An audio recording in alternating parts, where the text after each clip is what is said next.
Hello everyone, welcome to the study with Mayank. मैं हूं आपका मयंक। हम लोगों की यहां पर क्लास 7th की एनसीईआरटी ज्योग्राफी की सीरीज चल रही है। आज आपका इसी क्रम में अध्याय 9वां है। यहां पर हम लोग शीतोष्ण घास स्थलों में जीवन अध्याय को पढ़ेंगे। तो चलिए स्टार्ट करते हैं आज का वीडियो। देखते हैं हमें क्या क्या डिस्कस करना है यहाँ पर। तो आज के अध्याय में हम लोग यहाँ पर शीतोष्ण घास स्थल पढ़ेंगे। देखिए, जिन स्थानों पर केवल पेड़ ही मुख्य वनस्पति होते हैं उन इलाकों को हम वन कहते हैं। लेकिन जिन क्षेत्रों में केवल पादप के नाम पर वहां पर केवल जब घास ही उगती है, घास की अधिकता होती है, तो उसे घास स्थल कहा जाता है। और पृथ्वी की सतह का लगभग 1/4 हिस्सा जो है ये घास स्थल है। घास स्थल के निर्माण में मुख्य भूमिका जलवायु की और मिट्टी की होती है। यानी कि जलवायु और मिट्टी के आधार पर घास स्थलों का निर्माण होता है। और इसलिए आमतौर पर जो घास स्थल हैं इन्हें जलवायु के आधार पर दो मुख्य श्रेणियों में डिवाइड किया गया है। यहाँ पर पहले हैं शीतोष्ण प्रदेश के घास स्थल और दूसरे हैं उष्णकटिबंधीय प्रदेश के घास स्थल। तो आज हम यहाँ पर जो है शीतोष्ण प्रदेश के जो घास स्थल हैं उनके बारे में यहाँ पर जानेंगे। तो यहाँ पर है प्रेरी। देखिए, प्रेरी के बारे में हमने पहले बताया था आपको। उत्तर अमेरिका के जो शीतोष्ण घास स्थल हैं इनको प्रेरी कहा जाता है। प्रेरी शब्द की जो उत्पत्ति हुई है लैटिन भाषा का एक शब्द है प्रिएटा, इससे हुई है। इसका अर्थ होता है साद्वल। देखिए, साद्वल का मतलब होता है कि उपजाऊ या हरी भूमि जो होती है उसको साद्वल कहा जाता है। जो प्रेरी है, प्रेरी समतल, मंद ढलान या पहाड़ियों वाले प्रदेश हैं जहां पेड़ कम और घास अधिक होती है। और कहीं कहीं पर ऐसा है कि प्रेरी जो है ये वृक्ष रहित हैं। लेकिन निचले हिस्सों में, खास करके जो मैदानों के निकट जो नदी घाटियां हैं वहां पर प्रेरी के साथ वन भी पाए जाते हैं। 2 मीटर तक ऊंची घास यहाँ के भूदृश्य की प्रधानता है। एक बात आपको ध्यान रखना है, जो शीतोष्ण घास स्थल हैं इनकी घास उष्णकटिबंधीय घास स्थलों की तुलना में छोटी होती है, जबकि उष्णकटिबंधीय जो घास स्थल होते हैं उनकी घास जो है काफी लंबी होती है, इनकी घास छोटी होती है। प्रेरी जो है पश्चिम में रॉकी पर्वत और पूर्व में ग्रेट लेक के बीच में घिरे हुए हैं। देखिए, आपके सामने यहाँ पर उत्तर अमेरिका का मैप दिया गया है। यहाँ पर पश्चिम में आप देख पा रहे हैं ये रॉकी पर्वतमाला जा रही है और पूर्व में यहाँ पर ये हिस्सा जो है ग्रेट लेक्स वाला हिस्सा है। यानी 5 जो झीलें हैं इनके समूह को ग्रेट लेक कहा जाता है। तो प्रेरी का क्षेत्र इनके बीच में पड़ता है। जैसा कि आप यहाँ पर देख पा रहे हैं ये प्रेरी का रीजन है। इसका कुछ हिस्सा जो है संयुक्त राज्य अमेरिका में आ रहा है और कुछ हिस्सा जो है कनाडा में जा रहा है। तो यहां पर बताया गया है कि प्रेरी जो है संयुक्त राज्य अमेरिका और कनाडा के कुछ भागों में फैले हुए हैं। जैसा कि आप यहां पर देख पा रहे हैं, यहां पर हल्का सा सफेद वाला हिस्सा जो देख रहे हैं ये प्रेरी वाला हिस्सा है। तो प्रेरी का एक बड़ा हिस्सा तो यूएसए में पड़ता है और उत्तर का एक छोटा सा हिस्सा कनाडा में भी अवस्थित है। अमेरिका के जो प्रेरी घास स्थल हैं इनका अपवहन मिसिसिपी की सहायक नदियां करती हैं। अपवहन का मतलब जो पानी इत्यादि की जरूरतें हैं मिसिसिपी और इसकी सहायक नदियों के द्वारा इनकी जरूरत पूरी होती है। वहीं कनाडा के जो प्रेरी घास स्थल हैं उनका अपवहन सास्केचुआन नदी की सहायक नदियां करती हैं। देखिए, इंपॉर्टेंट है, ये आपको पता होना चाहिए। प्रेरी के घास के जो मैदान हैं ये अमेरिकी मूल निवासी, जिन्हें रेड इंडियन कहा जाता है, इनका निवास स्थल रहे हैं। देखिए, रेड इंडियन लोग ही जो है उत्तर अमेरिका महाद्वीप के वास्तविक निवासी थे। बाद बाकी की जो अन्य जनजातियां हैं या फिर जो अन्य लोग आज आप वहां पर देखते हैं, ऐसा माना जाता है कि वो लोग जो हैं बाद में आके बसे हैं। यहाँ के जो मूल निवासी हैं वो रेड इंडियन ही थे। प्रेरी जो है अन्य आदिवासियों जैसे आपाची, क्रो, क्री और पौनी के भी निवास स्थल रहे हैं। अब यहाँ पर जलवायु के बारे में बात की गई है। देखिए, जैसा कि हम लोग जानते हैं कि प्रेरीज के मैदान जो हैं ये उत्तर अमेरिका महाद्वीप के मध्य भाग में पड़ते हैं। और उत्तर अमेरिका महाद्वीप का जो मध्य भाग है ये महासागरों से काफी ज्यादा दूर है। और काफी ज्यादा दूर होने की वजह से ये महासागरों के समकारी प्रभाव से वंचित रह जाता है। यानी कहने का मतलब ये है कि यहाँ पर सर्दियों के ऋतु में टेम्परेचर माइनस में चला जाता है और गर्मियों में बहुत ज्यादा गर्मी भी पड़ती है। जैसे उदाहरण के तौर पर हम दिल्ली को ले लेते हैं। दिल्ली जो है समुद्र से काफी ज्यादा दूर है। तो समुद्र से काफी ज्यादा दूर होने की वजह से दिल्ली जो है समुद्र के समकारी प्रभाव से वंचित रह जाता है। तो यही कारण है कि दिल्ली में गर्मियों के सीजन में बहुत ज्यादा गर्मी पड़ती है और सर्दियों में तापमान माइनस तक में चला जाता है। ऐसे स्थान जहां पर ऋतुओं में तापांतर बहुत ज्यादा होता है तो उन स्थानों की जलवायु को महाद्वीपीय जलवायु कहा जाता है। तो यहाँ पर प्रेरीज की जो जलवायु है ये महाद्वीपीय जलवायु है। यानी यहाँ पर ग्रीष्म ऋतु में तापमान जो है लगभग 20 डिग्री सेल्सियस होता है, जबकि शीत ऋतु में कनाडा के विनिपेग में तापमान जो है वो हिमांक से -20 डिग्री सेल्सियस भी दर्ज किया गया है। और शीत ऋतु में पूरा का पूरा जो प्रदेश है ये बर्फ की मोटी चादर से ढक जाता है। यहाँ पर वार्षिक वर्षा भी सामान्य होती है जो कि घास स्थल के विकास के लिए अनुकूल है। इसके अलावा यहाँ पर आप देख पा रहे हैं यहाँ पर उत्तर दक्षिण में कोई अवरोध नहीं है। यानी कहने का मतलब ये है कि बीच में यहाँ पर कोई ऐसी कोई पहाड़ी नहीं है, इस तरह की कोई पहाड़ी नहीं पड़ रही है। तो बीच में कोई अवरोध ना होने के चलते यहाँ पर चिनूक नामक एक स्थानीय पवन बहती है। देखिए जैसा कि आप यहाँ पर उत्तर अमेरिका का मैप देख पा रहे हैं, उत्तर अमेरिका में दो तरफ पहाड़ियां हैं। एक तो यहाँ पर पश्चिमी हिस्से में रॉकीज माउंटेन पड़ते हैं और पूर्वी हिस्से में जो है अपलेसिन पहाड़ियां पड़ती हैं। तो ये भी जो दोनों पहाड़ियां हैं, दोनों जो पर्वत श्रृंखलाएं हैं, ये उत्तर से दक्षिण में फैली हुई हैं। यानी ऐसा नहीं है कि ये पूर्व से पश्चिम में फैली हो, जिसकी वजह से जो आपका प्रेरीज वाला मैदान हो यहाँ पर अवरोध क्रिएट हो रहा हो, ऐसा बिल्कुल भी नहीं है। ये दोनों जो पहाड़ हैं, ये दोनों जो आप देख पा रहे हैं पर्वत श्रृंखलाएं देख पा रहे हैं, रॉकीज माउंटेन्स देख पा रहे हैं और अपलेसियन माउंटेन्स देख पा रहे हैं, ये एक तो पश्चिमी हिस्से में है, एक पूर्वी हिस्से में, और उत्तर से दक्षिण में ये फैले हुए हैं। तो इसकी वजह से बीच में कोई अवरोध क्रिएट नहीं करते हैं। तो यहाँ पर क्या है कि यहाँ पर उत्तर दक्षिण अवरोध की अनुपस्थिति की वजह से चिनूक नामक एक स्थानीय पवन बहती है। देखिए चिनूक जो है एक गर्म स्थानीय पवन है जो शीत ऋतु में चट्टानी पर्वत के पूर्वी ढलान वाले किनारे यानी पहाड़ की उस ढलान पर ये बहती है जहाँ पे वर्षा नहीं होती है, यानी वृष्टि छाया प्रदेश में बहती है और कम समय में ही ये तापमान बढ़ा देती है। अब देखिए यहाँ पर आप जैसा कि देख पा रहे हैं, ये आपका क्या है, ये आपका रॉकीज माउंटेन है। रॉकीज माउंटेन का इस वाला हिस्सा जो है, इस साइड वाला हिस्सा जो है पश्चिमी हिस्सा है और ये वाला हिस्सा जो है पूर्वी हिस्सा है। यहाँ पर मैं एक डायग्राम और बना रहा हूँ जिसके जरिए आपको चीजें जल्दी समझ में आएंगी। अब देखिए हम मान लेते हैं कि ये जो है आपका बीच में ये रॉकीज माउंटेन है। इस साइड वाला हिस्सा जो है ये पश्चिमी हिस्सा है, वेस्टर्न हिस्सा है, और इस साइड वाला हिस्सा जो है ये पूर्वी हिस्सा है। जैसा कि हम लोग पढ़ चुके हैं कि जब हम ऊंचाई पर ऊपर बढ़ते हैं तो तापमान में गिरावट आती है। तो यहाँ पर समुद्र की ओर से आने वाली जो हवा है, जब ये ऊपर उठती है तो ये ठंडी होती जाती है, और जैसे ही ये रॉकीज माउंटेन को क्रॉस करती है और जैसे ये नीचे की ओर जाती है वैसे वैसे ये गर्म होने लगती है। तो गर्म होने की वजह से आगे जैसे ही बढ़ती है ये और ज़्यादा गर्म हो जाती है। तो ये जो पवन है ये चिनूक पवन है, जैसा कि आप यहाँ पर देख पा रहे हैं, शीत ऋतु में चलने वाली पवन है। यानी पूर्वी ढलान वाला हिस्सा जो है वृष्टि छाया प्रदेश है।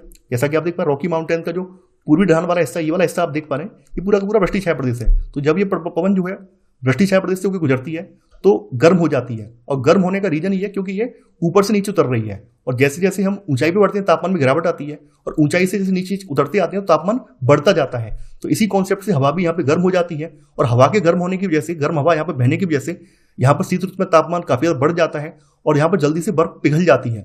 तो जल्दी से बर्फ पिघलने से यहाँ पर जो घास के मैदान है वो जल्दी से तैयार भी हो जाते हैं। तो यहाँ पर चिनूक हवा जो है वो इन घास के मैदानों को तैयार करने में एक अहम रोल अदा करती है। तो आपको पता होना चाहिए कि चिनूक कैसी पवन है। चिनूक एक स्थानीय पवन है और ये शीत ऋतु में पर्वत के पूर्वी ढलान पर बहती है। इसकी वजह से जो आपका पूरा का पूरा जो प्रदेश है, प्रेरी प्रदेश है, इसकी बर्फ जल्दी पिघल जाती है, जिससे कि घास के मैदान जल्दी तैयार हो जाते हैं। अब यहाँ की वनस्पति जात और प्राणी जात के बारे में बताया गया है। जैसा कि हमने आपको बताया था कि प्रेरीज के मैदान वैसे तो पेड़ विहीन होते हैं, लेकिन जहां पर जल उपलब्ध होता है वहां पर पेड़ पौधे भी उगते हैं। तो जहां पर जल उपलब्ध होता है वहां पर सरपत यानी विलो, आल्डर और पॉपुलर जैसे पेड़ उगते हैं। यहाँ पर 50 सेंटीमीटर से अधिक वर्षा वाले क्षेत्रों में खेती की जाती है। यानी ऐसे क्षेत्र जहां पर 50 सेंटीमीटर से ज्यादा वर्षा होती है वो खेती के लिए उपयुक्त हैं। इस क्षेत्र की जो मुख्य फसल है वो मक्का है, जबकि अन्य दूसरी फसलों में आलू, सोयाबीन, कपास और अल्फाल्फा शामिल हैं। जिन क्षेत्रों में वर्षा काफी कम और अनिश्चित होती है वहां पर पैदा होने वाली जो घास है ये छोटी और नुकीली होती है, और ऐसे प्रदेश जो हैं ये मवेशियों को पालने के लिए उपयुक्त होते हैं। यहाँ पर विशाल मवेशी फार्मों को रेंज कहा जाता है और उनकी देखभाल करने वालों को काउबॉय कहते हैं। आपने मूवी वगैरह में देखा होगा कि घोड़ों के ऊपर बैठे हुए लोग होते हैं जो कि सर पे गोल टोपी पहनते हैं और हाथों में रस्सी घुमाते रहते हैं, तो वो काउबॉय बोले जाते हैं। क्योंकि यहाँ पर क्या है, पशुओं की संख्या हजारों में होती है, तो ऐसा तो है नहीं कि डंडे से हाँक दिया जाए। तो इसी वजह से यहाँ पर क्या है, ये लोग घोड़ों की मदद से, घोड़ों पर रस्सी टाइप घुमाते हुए उनको हाँकते हैं। तो आपने काउबॉय वगैरह मूवी में देखे होंगे। तो यहाँ पर आप लोग देखेंगे यहाँ पे बड़े बड़े फार्म हाउस, बड़े बड़े जो मवेशियों के फार्म है वो देखने को मिलेंगे। तो बड़े बड़े मवेशियों के फार्म को रैंच कहा जाता है, और यहाँ पर उन पशुओं की देखभाल करने वालों को काउबॉय कहा जाता है। बाइसन या फिर अमेरिकी भैंस जो है इस प्रदेश का सबसे महत्वपूर्ण पशु है। निरंतर इसके शिकार की वजह से जो बाइसन है ये लुप्त होने के कगार पर पहुंच गया है। इसी वजह से बाइसन को यहाँ पर सुरक्षित प्राणियों की श्रेणी में रखा जाता है। इसके अलावा इस प्रदेश में पाए जाने वाले जो अन्य जीव हैं उनमें खरगोश, कायोट, गोफर और प्रेरी कुत्ता शामिल हैं। यहाँ के लोग, जैसा कि आप लोग जानते हैं कि उत्तर अमेरिका महाद्वीप एक विकसित महाद्वीप है। यानी उत्तर अमेरिका महाद्वीप के जो दो देश हैं, संयुक्त राज्य अमेरिका और कनाडा, ये दुनिया के सबसे ज्यादा विकसित देश माने जाते हैं। और यहाँ के लोग बहुत मेहनती भी हैं, इनके पास हाईटेक टेक्नोलॉजी भी है। तो उसकी वजह से ये लोग अच्छी खासी कृषि करते हैं। यानी ये लोग खेती में तकनीकी का प्रयोग करते हैं, प्रौद्योगिकी का प्रयोग करते हैं। इसकी वजह से यहाँ पर उत्पादन बहुत ज्यादा होता है। यानी कृषि की वैज्ञानिक विधियों, ट्रैक्टर, हार्वेस्टर और कंबाइन के उपयोग से उत्तर अमेरिका सबसे बड़ा खाद्यान्न उत्पादक बन गया है। ये कंबाइन का मतलब होता है कि ऐसी मशीन जो बुआई, जुताई और थ्रेसिंग ये तीनों कार्य कर सकती है, उसको कंबाइन कहते हैं, कंबाइन मशीन बोला जाता है। गेहूं के अत्यधिक उत्पादन की वजह से जो प्रेरीज हैं, प्रेरीज को विश्व का धान्यागार कहा जाता है, क्योंकि इस क्षेत्र में गेहूं का सबसे ज्यादा उत्पादन होता है। इसी वजह से प्रेरीज को जो है विश्व का धान्यागार भी बोला जाता है। इसके अलावा दुग्ध उत्पादन यहाँ पर एक अन्य प्रमुख उद्योग है। डेयरी क्षेत्र जो है वो ग्रेट लेक से पूर्व में अटलांटिक तक फैला हुआ है। देखिए यहाँ पर मैं दिखा देता हूं, ये आपके ग्रेट लेक्स हैं और ग्रेट लेक से पूर्व में ये वाला हिस्सा अटलांटिक हिस्से तक ये फैला हुआ है।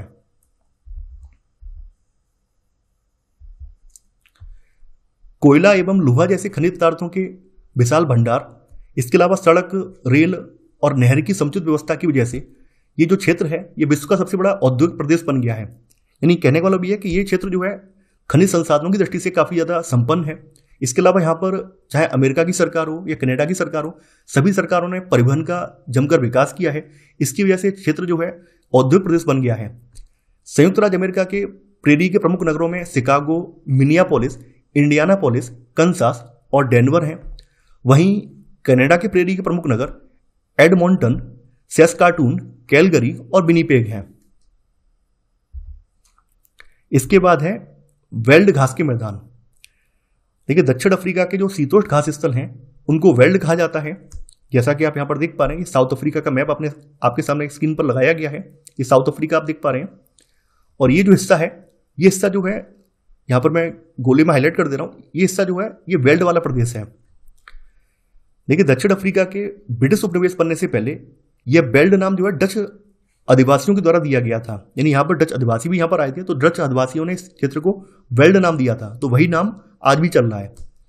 वेल्ड जो है 600 मीटर से लेकर 1100 मीटर तक की विभिन्न ऊंचाई वाले उर्मिल पठार होते हैं। यानी यहाँ का जो पूरा जो घास वाला मैदान है एक पठारनुमा मैदान है, जिसकी ऊंचाई जो है 600 मीटर से लेकर 1100 मीटर के बीच में है। इसके अलावा ये जो क्षेत्र है ये ड्रैकेंसबर्ग पर्वतों से घिरा हुआ है। जैसा कि आप देख पा रहे हैं, ये बीच में यहाँ पर ड्रैकेंसबर्ग पर्वतमाला है, तो इनसे घिरा हुआ है। इसके पश्चिम में कालाहारी रेगिस्तान स्थित है। यानी इसके पश्चिम में, पश्चिम वाला हिस्सा कौन सा होगा, ये वाला हिस्सा होगा। तो पश्चिम में आप देख पा रहे हैं कालाहारी डेजर्ट पड़ता है और इसके उत्तर पूर्व में उच्च वेल्ड स्थित है। यानी उत्तर पूर्व में, इस हिस्से में, इस साइड में यहाँ पर उच्च वेल्ड भूमि स्थित है, जिसकी ऊंचाई करीब कहीं कहीं स्थानों पर 1600 मीटर से अधिक है। इसके अलावा ऑरेंज और लिम्पोपो नदी की सहायक नदियां इस प्रदेश को सिंचित करती हैं। देखिए नीचे की तरफ आप देख पा रहे हैं, यहाँ पर जो आपका निम्न वेल्ड प्रदेश है वहां पर ऑरेंज रिवर बह रही है और ऊपर का हिस्सा जो आप देख पा रहे हैं ये वाला हिस्सा, यहाँ पर लिम्पोपो नदी बह रही है। तो ऑरेंज और लिम्पोपो नदी की जो सहायक नदियां हैं इस प्रदेश को सिंचित करती हैं। अब जलवायु की बात करते हैं। जैसा कि आप देख पा रहे हैं कि यहाँ पर जो बेल्ट घास भूमियां हैं ये हिंद महासागर के नजदीक हैं। यहाँ पर नीचे हिंद महासागर है, हिंद महासागर के नजदीक पड़ रहे हैं। तो हिंद महासागर के नजदीक होने की वजह से यहाँ पर हिंद महासागर का इस पर प्रभाव पड़ता है। तो इसी वजह से बेल्ट की जलवायु जो है नम होती है। शीत ऋतु यहाँ पर ठंडी और शुष्क होती है। इस दौरान तापमान जो है 5 डिग्री सेल्सियस से लेकर 10 डिग्री सेल्सियस के बीच में रहता है और जुलाई का महीना जो सबसे ज्यादा ठंडा महीना होता है। यहाँ पर जो गर्मियों का सीजन होता है वो अल्पकालिक होता है और गर्मियां गर्म होती हैं। ग्रीष्म ऋतु में जोहान्सबर्ग का जो तापमान है लगभग 20 डिग्री सेल्सियस दर्ज किया जाता है। बेल्ट क्षेत्र में जो वर्षा होती है वो नवंबर से लेकर फरवरी के बीच में ग्रीष्मकालीन महीनों में होती है। देखिए यहाँ पर बताया गया है कि यह बेल्ट के तटों पर गर्म महासागरीय जलधारा प्रभावित होने की वजह से होता है। यानी कहने का मतलब यह है कि यहाँ पर ग्रीष्मकालीन महीनों में जो वर्षा होती है वो वर्षा क्यों हो रही है, क्योंकि यहाँ पर इस तट पर, यहाँ पर आप देख पा रहे हैं, यानी बेल्ट का ये वाला जो तट है पूर्वी तट है, तो यहाँ पर जो है एक गर्म महासागरीय जलधारा जिसको अगलवास की धारा कहा जाता है वो बहती है। इसकी वजह से यहाँ पर ग्रीष्म ऋतु के महीनों में जमकर वर्षा होती है। आगे यहाँ पर वनस्पति जात और प्राणी जात के बारे में बताया गया है। बताया गया है कि यहाँ पर वनस्पति जो है विरल है, अधिकतर स्थल घास से ढके रहते हैं। लाल घास जो है बेल्ट की झाड़ियों में पैदा होती है।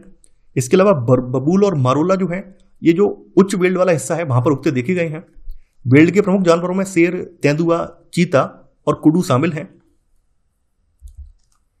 लोगों की बात करें तो देखिए बेल्ट प्रदेश जो है ये पशुपालन और खनन उद्योग के लिए काफी ज्यादा फेमस है। बेल्ट प्रदेश की जो मिट्टी है वो बहुत ज्यादा उपजाऊ नहीं है। मक्का, गेहूं, ज्वार, अखरोट और आलू यहाँ की मुख्य फसलें हैं और नकदी फसलों में यहाँ पर तंबाकू, गन्ना और कपास उगाई जाती है। भेड़ पालन जो है यहाँ के लोगों का मुख्य व्यवसाय है। यहाँ पर मेरिनो प्रजाति की भेड़ जो है ये ऊन के लिए पाली जाती है। दुग्ध उत्पादन जो है यहाँ का दूसरा महत्वपूर्ण व्यवसाय है। यहाँ पर जो है पशुपालन खास करके गर्म और नम प्रदेशों में किया जाता है और पशुपालन में यहाँ पर पशुओं से संबंधित जो सभी उत्पाद हैं, चाहे उनका मांस हो, दूध से बने उत्पाद हो, वो प्रसंस्कृत भी किए जाते हैं, उनका निर्यात भी किया जाता है। इसके अलावा बेल्ट प्रदेश में खनिजों का प्रचुर भंडार है। जिन स्थानों पर लोहा और कोयला उपलब्ध है वहां लोहा और इस्पात उद्योग विकसित हो गया है और इसी खनिज प्रदेश में, इसी खनिज बेल्ट में सोने और हीरे का खनन भी होता है। तो सोने और हीरे का खनन इस प्रदेश के लोगों का मुख्य व्यवसाय है। जोहान्सबर्ग को विश्व की स्वर्ण राजधानी, यानी जोहान्सबर्ग को विश्व की सोने की राजधानी ये कहा जाता है और किम्बरले जो है अपनी हीरे की खदान के लिए फेमस है। देखिए ये मोस्ट इंपॉर्टेंट है, बहुत सारी परीक्षाओं में पूछा गया है कि किसे जो है विश्व की सोने की राजधानी किसे कहा जाता है। तो आप बता दें जोहान्सबर्ग को विश्व की सोने की राजधानी, स्वर्ण राजधानी कहा जाता है। और कौन सा शहर जो है अपने हीरे की खानों के लिए फेमस है, तो ये किम्बरले जो है हीरे की खान के लिए, खदान के लिए ये फेमस है। मोस्ट इंपॉर्टेंट है, बहुत सारी परीक्षाओं में प्रश्न पूछा गया है। तो ये था हमारा आज का वीडियो। आई होप आपको आज का वीडियो पसंद आया होगा। आप लोग इस वीडियो को लाइक और शेयर करना बिल्कुल मत भूलिए। तो आज के लिए बस इतना ही। Thanks for watching. जय हिंद।